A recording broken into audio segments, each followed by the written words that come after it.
जय श्री कृष्णा। आज हम जानेंगे पुत्रदा एकादशी कब है और उनकी कथा, उनका महत्व। पुत्रदा एकादशी व्रत करने से भगवान विष्णु कितने प्रसन्न होते हैं। पुत्रदा एकादशी साल 2025 की पहली एकादशी होगी, जो पो माह के शुक्ल पक्ष की एकादशी है। पुत्रदा एकादशी तिथि का व्रत 10 जनवरी को रखा जाएगा। एकादशी तिथि हिंदू धर्म में भगवान विष्णु, धन की देवी लक्ष्मी जी को प्रसन्न करने, उनकी कृपा पाने के लिए बेहद शुभ मानी गई है। हर माह के कृष्ण और शुक्ल पक्ष की एकादशी तिथि पर भगवान विष्णु के निमित्त व्रत रखा जाता है। धार्मिक मान्यताओं के अनुसार एकादशी के दिन व्रत रखने, विधि पूर्वक पूजा करने से व्यक्ति को जीवन के सभी दुखों और संकटों से छुटकारा मिल जाता है। साथ ही पुण्य की भी प्राप्ति होती है। संतान प्राप्ति के लिए, संतान के खुशहाल जीवन के लिए पुत्रदा एकादशी का व्रत किया जाता है।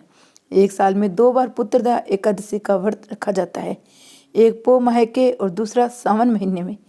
पो माह के शुक्ल पक्ष की एकादशी पर पुत्रदा एकादशी का व्रत किया जाता है। पोष पुत्रदा एकादशी को वैकुंठ एकादशी भी कहा जाता है। इस साल पुत्रदा एकादशी के व्रत को लेकर कन्फ्यूजन की स्थिति बनी हुई है कि पुत्रदा एकादशी का व्रत कब रखा जाएगा। वैदिक पंचांगों के अनुसार पो माह के शुक्ल पक्ष की एकादशी तिथि 9 जनवरी को दोपहर 12:22 से शुरू होगी।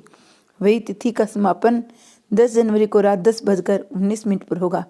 ऐसे में पुत्रदा एकादशी का व्रत 10 जनवरी 2025 को रखा जाएगा। हम व्रत हमेशा उदय तिथि के अनुसार ही रखा जाता है। एकादशी का व्रत करना और कथा सुनना बड़े महत्व की बात है। पो माह के पुत्रदा एकादशी का महत्व सुनेंगे। युधिष्ठिर बोले, हे श्री कृष्ण, आपने शुभ कारणी सफला एकादशी का वर्णन किया। अब आप कृपा करके शुक्ल पक्ष की एकादशी का महत्व बताइए। उसका क्या नाम है, कौन सी विधि है और उसमें किस देवता का पूजन किया जाता है। भगवान श्री कृष्ण ने कहा, हे राजन, पो माह के शुक्ल पक्ष की जो एकादशी है उसे मैं आपको बताता हूँ।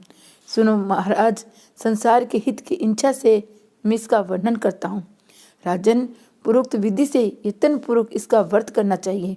इसका नाम पुत्रदा है। ये सब पापों को हरने वाली उत्तम तिथि है।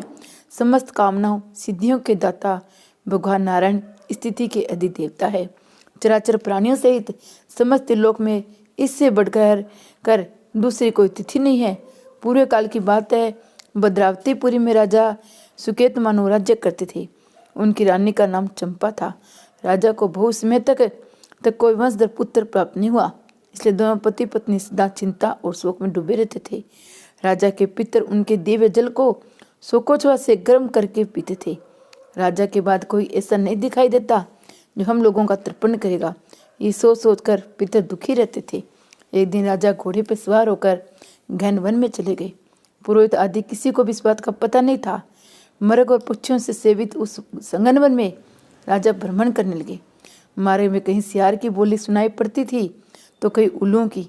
जहाँ तहाँ रीछ मृग दृष्टि गोचर हो रहे थे। इस प्रकार घूम घूम कर राजा वन की शोभा देख रहे थे। इतने में दोपहर हो गया। राजा को भूख और प्यास तानने लगी। वे जल की खोज में इधर उधर दौड़ने लगे।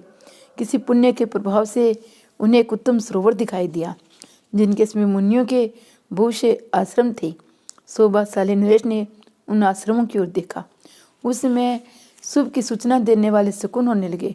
राजा का दाहिना नेत्र, दाहिना हाथ फड़कने लगा, जो उत्तम फल की सूचना दे रहा था। सरोवर के तट पर बहुत से मुनि वेद पाठ कर रहे थे। उन्हें देखकर राजा को बड़ा हर्ष हुआ। वे घोड़े से उतरकर मुनियों के सामने खड़े हो गए। पृथक पृथक सब उसकी वंदना करने लगे। वे मुनि उत्तम व्रत का पालन करने वाले थे। तब राजा ने हाथ जोड़कर बारंबार दंडवत प्रणाम किया। तब मुनि बोले, हे राजन, हम लोग तुम पर प्रसन्न हैं।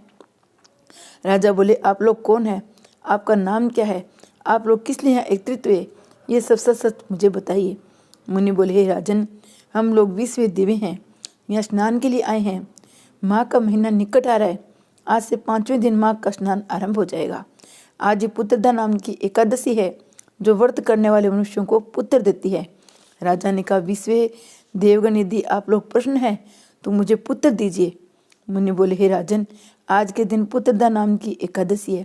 इसका व्रत बहुत ही विख्यात है। तुम आज इस उत्तम व्रत का पालन करो। भगवान केशव के प्रसाद से तुम्हें अवश्य पुत्र प्राप्त होगा। भगवान श्री कृष्ण कहते हैं, हे युधिष्ठिर, इस प्रकार उन मुनियों के कहने से राजा ने उत्तम व्रत का पालन किया। महर्षियों के उपदेश के अनुसार विधि पूर्वक पुत्रदा एकादशी का अनुष्ठान किया। फिर द्वादशी को पारण करके मुनियों के चरणों में बारंबार मस्तक झुकाकर राजा अपने घर आए। तदनंतर रानी ने गर्भ धारण किया। प्रसवकाल आने पर पुण्यकर्मा राजा को तेजस्वी पुत्र प्राप्त हुआ, जिसने अपने गुणों से पिता को संतुष्ट कर दिया। वह प्रजाओं का पालक हुआ। इसलिए हे राजन, पुत्रदा का उत्तम व्रत अवश्य करना चाहिए। मैंने लोगों के हित के लिए तुम्हारे सामने इस एकादशी का वर्णन किया है। जो मनुष्य एकाग्रचित्त होकर पुत्रदा का व्रत करते हैं, कथा सुनते हैं, वे श्लोक में पुत्र को पाकर मृत्यु के पश्चात सर्वगामी होते हैं। इस महात्म्य को पढ़ने सुनने से अग्निष्टोम यज्ञ का फल मिलता है। अगर एकादशी का व्रत न कर सके तो भी भगवान विष्णु की पूजा करके कथा सुनने से भगवान इसका फल देते हैं। जय श्री कृष्ण भगवान की जय हो। जय एकादशी माता की जय हो।